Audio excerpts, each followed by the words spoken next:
local stories you care about. WLBB, Carrollton, News Talk 1330, FM 106.3.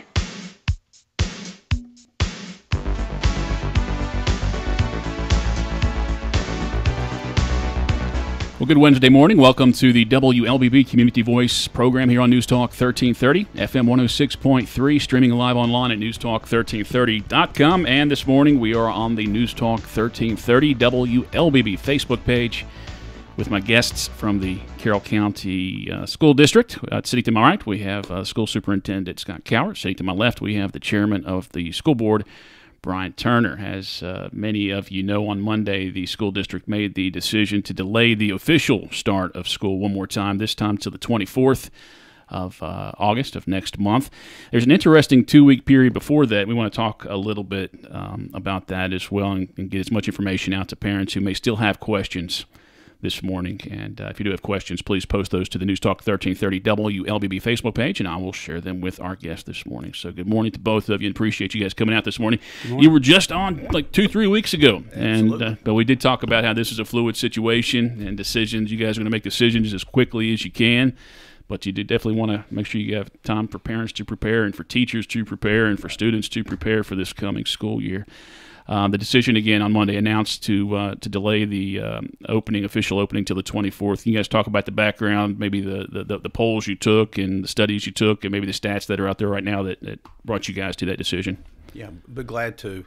I think we want to start with the fact that we're very fortunate in this community to have great partners who have worked alongside of us all summer as we try to prepare for what the start of school might be like. Our Department of Health, Tanner Health Systems, our emergency management folks, the county government, and many others in our medical community who have been there alongside of us every step of the way to have conversations, to share the data, to interpret the data with us, to talk about what best practices we need to consider, and what are the things that are happening around us in our community. The entire time we've talked about the fact that we wanted to make our decisions based on what's happening in Carroll County, not in Atlanta, not at New York or anywhere around us, but what's happening in our local community. So those partners have been such a vital part of helping us to understand and to know. We were thankful in June that our Board of Education allowed us to move the original start date from August 4th to August 10th. And the purpose of that was to give our teachers more time in the preparation, to give 8 days of pre-planning instead of 4. But over the last 2 or 3 weeks, as we've worked with these partners and we've monitored the data, monitored the situation in our local community, it became apparent that there might be a need to delay a little bit longer and to continue to work to prepare, but also to continue to allow the situation in our community to kind of moderate a little bit. And so that was what we took to our Board of Education. We're very thankful that a board, saw that and were willing to do that, because this is a step that's not only important, but we think it's important for our staff as they prepare in our community as we move forward. You had offered, when students would return to class, there was the option of doing virtual learning. They could apply to take classes online or be in school. And that was when it was set for August the 10th. You had about 20% of the student body. And interesting, the majority of them, more than half of those people who applied for that were in the Villa Rica cluster. So you can do with that information what you want. The majority of the students overall were in elementary-aged kids. Of those that did apply. Do you think those numbers will change? Now that day's been shifted 2 weeks, do you think that 20% could rise a little bit or could even lower? Absolutely. I think that number can move in both directions. We've got families that continue to engage us in conversation, and we'll work with families on a case-by-case basis moving forward that may be still interested in the virtual option. But we've got some in the virtual option right now. They're saying, well, since you moved the date back a little bit, we want to see what happens from that, and we may be interested in the face-to-face. And so that is open to them, though, if they did apply absolutely. For it, they could change what we're trying to do is make sure we meet the needs of the students. unique situation for all of us. We've never been through something like this, but if we err, we have to err on trying to think through how can we help each individual child, each individual family meet their educational goals. And ultimately, we believe that in-person learning is the best fashion, but inside of that, we have to give options. So that's something that we will continue to do. Right now, we have right at 19% of our student body who has opted to, they want to consider the virtual option, which is actually lower than many of the districts around us who are up around 30 to 35%. So that ours could continue to change, and if it does, we'll meet and help those families out. We'll talk about the steps you've taken in schools to ensure safety and maybe the process of students going back to school in a second. But virtual learning, they're different than when they took it in the spring semester? Absolutely. And that's something that we've tried to communicate. I think it's been a little confusing at times for parents to understand that. We're so proud of what our teachers did in the spring to turn on a dime, not knowing what was about to happen, and all of a sudden go from, traditional in-person learning, and 24 hours later they're doing some type of distance learning with students, and we did it for 2.5 months, and so we're so proud of our folks. But a lot of that distance learning wound up being a way to engage the children, to review, and to look at work that really had already been taught, just to keep them engaged over that last 2.5 month period. As we look at the beginning of this year and kind of going to virtual learning, it'll be about new content. It'll be about new learning. So think about a 9th grade student who finishes Algebra 1 at the end of last year. Now it's time to move into geometry.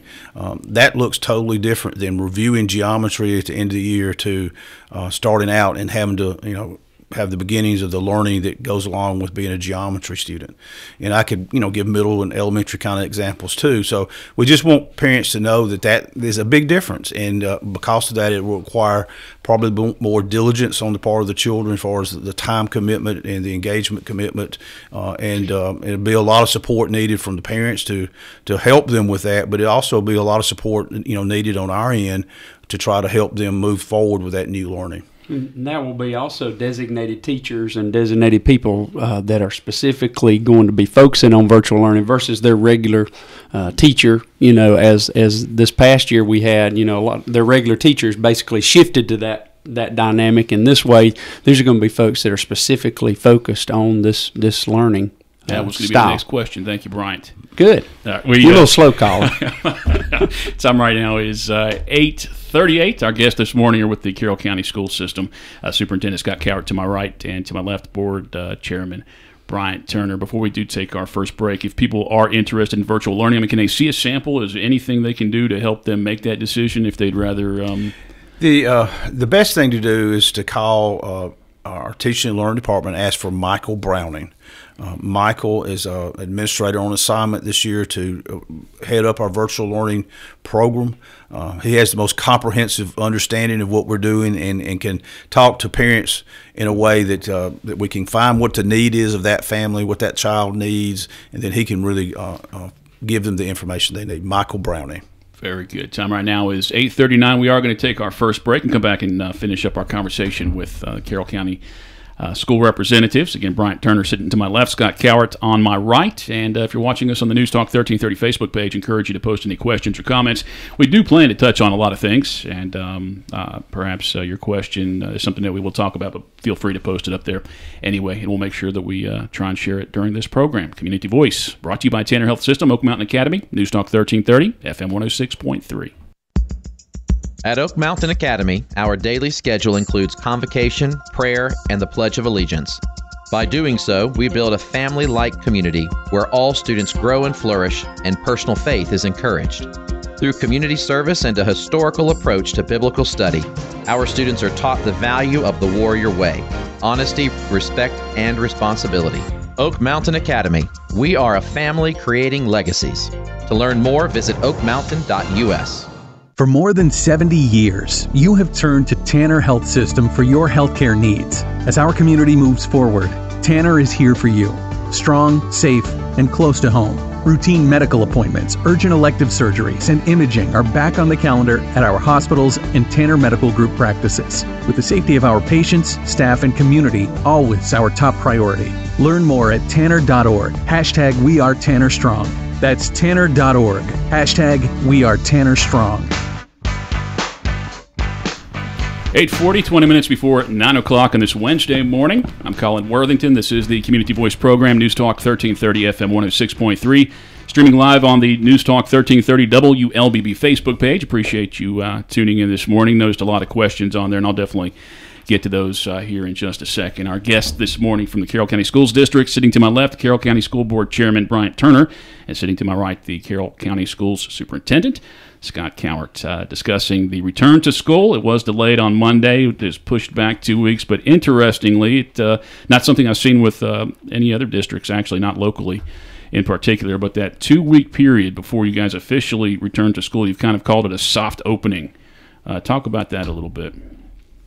Well, the board was excited to hear, sort of a very innovative approach to the opening that's going to occur on August 24th, and that is taking the 2-week period prior to that, where we were going to open around August 10th. Our staff came up with some great creative ideas where we could do some soft opens with some pre-K events and some kindergarten events, allowing those parents to get on campus and those kids to get on campus in a distancing type manner where the building is clear and plenty of room to spread out and those kind of things, and get to experience some of the opportunities on each of our campuses. And there's also going to be some sort of remediation options. If a child struggles in certain subjects, they may have an opportunity to focus on some math, get a jump start on some math one-on-one. What a great opportunity that'll be for some kids that may be struggling in some subjects that they just need some attention on as they left last year, realizing those are some focus areas that they may need. We already have some events that are going on campus, some of our extracurricular type activities, from band to some football and following those procedures and protocols there, and so far been very successful working through those.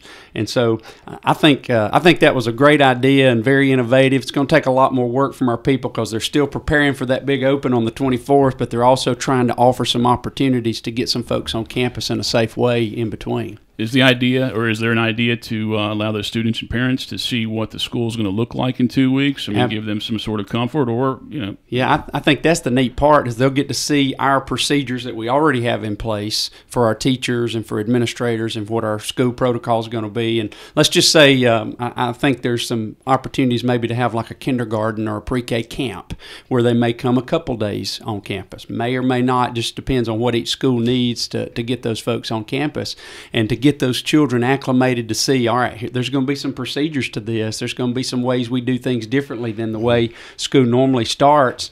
And I think that gives them an opportunity to sort of see that, number one, we can be safe and we can be smart and we have some procedures and we can make those parents feel comfortable. And that's what we want to be able to do during that period of time, is show those parents that we can, do our part to keep everyone as safe as possible.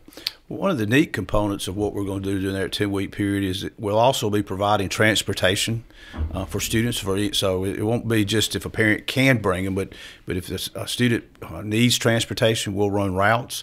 We'll also be providing our school nutrition program on site, and so they'll have meals while they're on campus. And so it'll be an opportunity for our teachers, but also for those kids to experience that. Another area we're going to look at is acceleration. So we may have robotics camps or coding camps or, cool things like that kids may want to be interested in too. The goal will be that every student who's going to come back for in-person learning will have at least one opportunity during that 10-week period to be on campus, hopefully multiple opportunities in small group settings. Now, that information, is that going to be sent out to parents via email or available on the website? How are they going to learn all that in detail? Yes. We put out communication to the parent yesterday to kind of outline the broad spectrum of what this will look like, and each school will be providing specific information, relative to how they'll approach it and what they'll offer on what days. So, for example, Central High School, Monday the 10th, they may be bringing in half of their 9th grade class for a day, and the next day might be the other half of their 9th grade class. So, but they'll determine that and communicate that with their parents.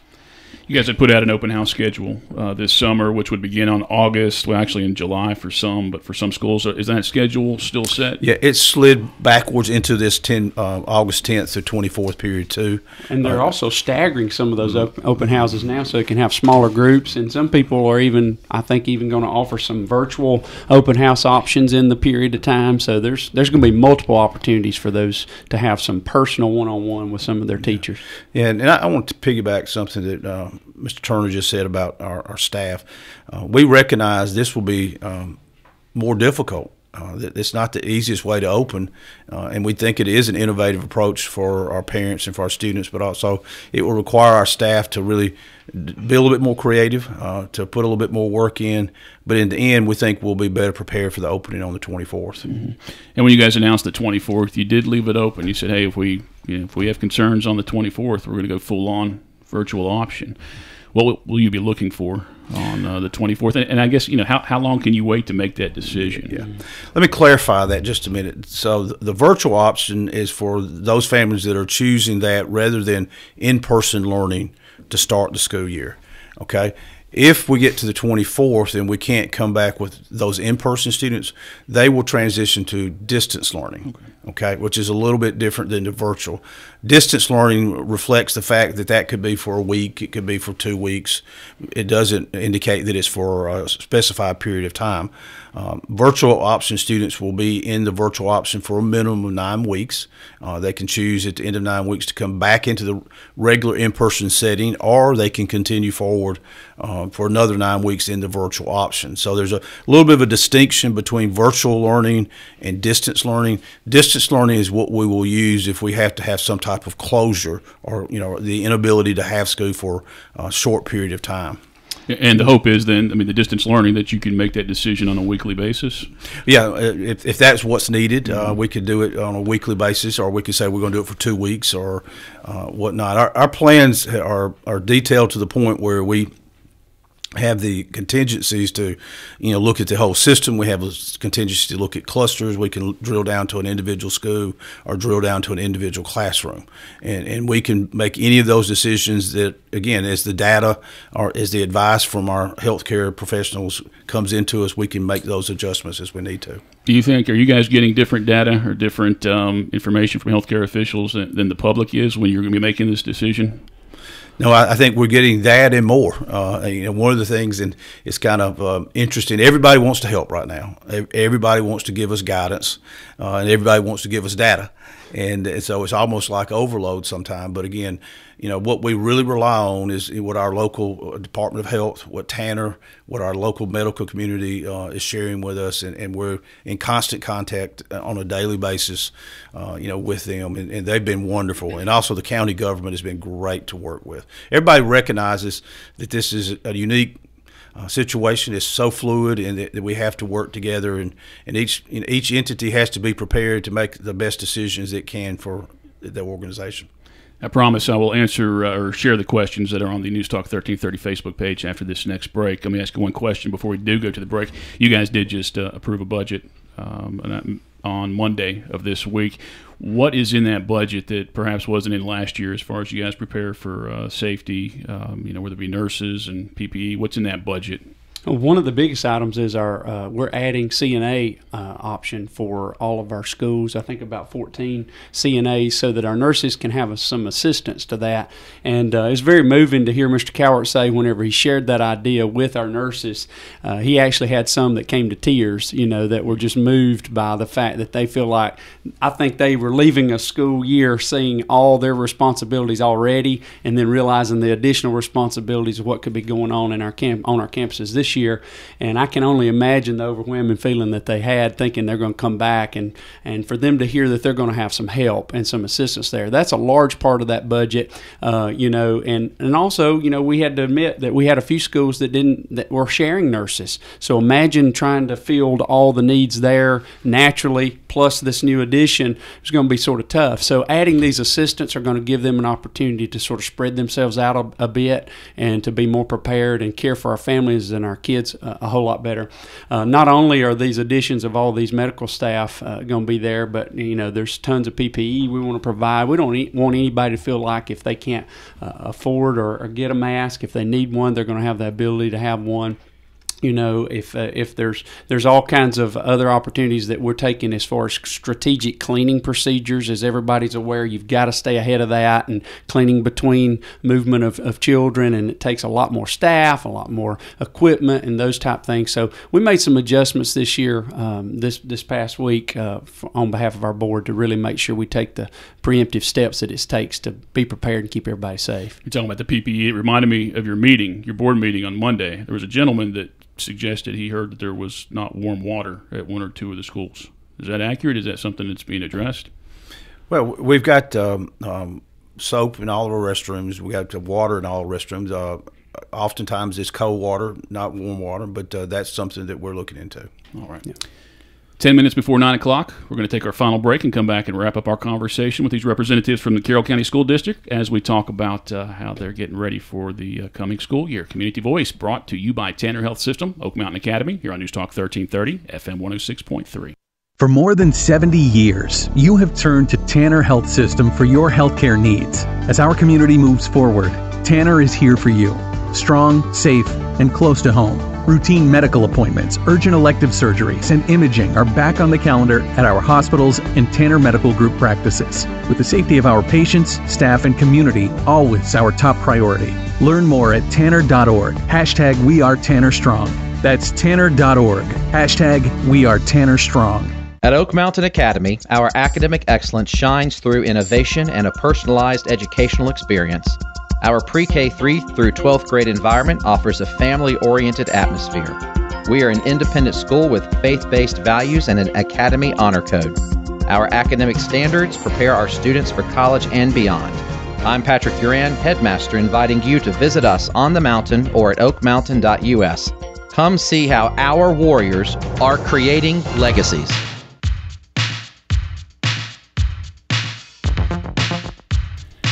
All right, welcome back to the WLBB Community Voice program, News Talk 1330, FM 106.3, 851. Our show brought to you by Tanner Health System, Oak Mountain Academy. I'm Colin Worthington, our guest, Bryant Turner, Scott Cowart with the Carroll County School District as we talk about opening up the school year, getting ready for the upcoming school year.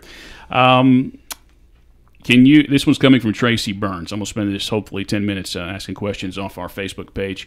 Can you talk about the standard operating procedure for when students or teachers test positive for COVID-19? Imagine a teacher does test positive. Do you think about the kids that were in that class, and then the kids go to the next class, and who is quarantined after that point? Well, again, I want to go back to the partnership we have with the Department of Health, and we have very clear guidelines that we work with them on, and anytime any type of issue would come up, whether it be symptoms or possible positive test or whatever it might be, we're in instant contact with the Department of Health, and they give us specific guidance based on the circumstances in the surrounding area. So a lot of times it's going to depend on where it happened, when it happened, what was happening in that area around them, and then they give the guidance based on that. And one of the good things is, we've had students on campus now for 6 or 8 weeks for our extracurricular activities, and so we've been able to experience going through how do we work with the Department of Health guidelines, how do we work with them when there's a question, how do we work with them if there's an issue, and so we've done a good job with that. But again, their guidance is very clear to us, and that's what we follow. Dr. Toomey's office, I got the opportunity to be on a call with Dr. Toomey's office and the governor's office on behalf of our board to get information. They addressed this very concern. She said they had over 1,500 staff members that helped with trace contacting. And she said literally our office is one phone call away. Said if you have an instance, a situation, don't feel like you have to know what it takes to figure out who needs to be separated, who needs to be closed, what needs to be done. Our staff will send somebody there. We'll determine, we'll investigate by professionals that know how to do that and figure out the safest way to be able to monitor that situation. You can't beat that type of service and support from our state. Do have a lot of people who echoed that question, so appreciate you guys touching on that this morning. Some complimentary, some comments for you guys on there as well, so I encourage you to take a peek at them. People just applaud the fact that you did make a decision here, and they respect you protecting their children. Kevin Bush, a little ill-informed here. Let's see here. Oh, how many students will you allow in each classroom? Again, that'll be a little bit fluid based on what the situation is in the classroom. There's no cap number, and a lot of times it'll depend on, can we, in that particular room, how much space can we create? Some rooms will be able to create more physical space than others, and so that will be, a little bit fluid. But we'll try to keep our numbers as low as we can and spread out and use auxiliary areas that we sometimes typically don't use for classrooms. We'll have classrooms in dining rooms. We'll have classrooms maybe happening in gyms. And in this really nice weather, we're going to be going outside a lot with our students to have classrooms. So we'll try to do that. We'll do some cohorting where, some groups of students may stay together the whole day, which happens a lot at the elementary level. But we'll look at some cohorting in some other areas. And so there'll be a blend of different strategies used to make sure that we're creating as much space as we can and also doing the other preventative measures that we can when possible. One advantage of the virtual learning opportunity is we know going into this we're almost at 20% less capacity, which gives us a little bit of room right off the bat to try to work and adjust these classrooms. So there's sort of some things by default that's going to help us somewhat.